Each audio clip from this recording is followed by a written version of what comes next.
Hi, welcome back to my channel. ഇന്നത്തെ നമ്മളുടെ recipe രാവിലെ ബ്രേക്ക്ഫാസ്റ്റിൻ്റെയാണ് വെള്ളയപ്പവും മുട്ടക്കറി. ഞാനിത് വെള്ളയപ്പച്ചട്ടി ഇല്ലാത്തതുകൊണ്ട് നോൺ സ്റ്റിക്ക് പാനിൽ തന്നെ ചുട്ടെടുക്കുന്നതാണ്. പിന്നെ ചട്ടിയിൽ വെച്ച മുട്ടക്കറിയും, അതായത് ഈ മൺചട്ടി ഞാൻ കുറച്ച് ദിവസം മുന്നേ വാങ്ങിയതാണ്. ചട്ടിയിൽ ഫുള്ള് വെള്ളം ഒഴിച്ച് അതിൽ തേയില, അതായത് ചായപ്പൊടി ഒരു 2-3 സ്പൂൺ ഇട്ടിട്ട് നല്ലപോലെ തിളപ്പിച്ച് അരമണിക്കൂർ തിളപ്പിച്ച് അങ്ങനെയാണ് ചട്ടി മയക്കിയെടുത്തത്.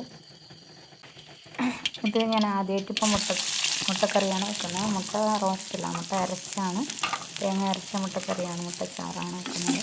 അപ്പോൾ അതിലോട്ട് ഒരു ചെറിയ സവാള നേരിയതായിട്ടായിരുന്നു ആദ്യം ഓയിലൊഴിച്ച് കടുക് പൊട്ടിച്ച് അതിലോട്ട് സവാള അരിഞ്ഞത് ഇട്ട് കൊടുത്തു.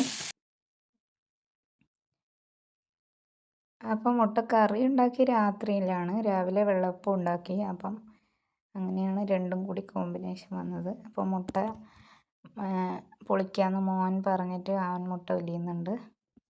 അപ്പം മുട്ടയൊക്കെ പൊളിച്ചെടുത്തിട്ടുണ്ട്. സവാളയും പച്ചമുളകും ആവശ്യത്തിന് ഉപ്പും ചേർത്ത് അതുപോലെ ഒന്ന് വഴറ്റിയെടുത്തു.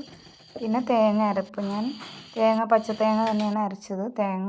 തേങ്ങയിലോട്ട് ഒരു 1/2 സ്പൂൺ മുളക് പൊടിയും 1/4 സ്പൂൺ ചിക്കൻ മസാലയും ചേർത്തിട്ടാണ് അരച്ചെടുത്തത്. അങ്ങനെ അരച്ച് അരപ്പും കൂടി അതിലോട്ട് ചേർത്ത് തിള വരുമ്പോൾ പിഴിഞ്ഞ് വെച്ചിരിക്കുന്ന മുട്ടയും കൂടി ചേർത്തു. കറിവേപ്പിലയും മല്ലിയിലയും കൂടി ചേർത്തു. നല്ല ടേസ്റ്റ് ഉണ്ട്, പെട്ടെന്ന് ചെയ്യാൻ പറ്റുന്ന. ഞാൻ ഒരു അരക്കായി പോലും തേങ്ങ എടുത്തില്ല, കുറച്ചേ എടുത്തുള്ളൂ. നല്ല ടേസ്റ്റി ആയിട്ടുള്ള, പെട്ടെന്ന് വെക്കാൻ പറ്റുന്ന ഒരു മുട്ടക്കറിയാണ്.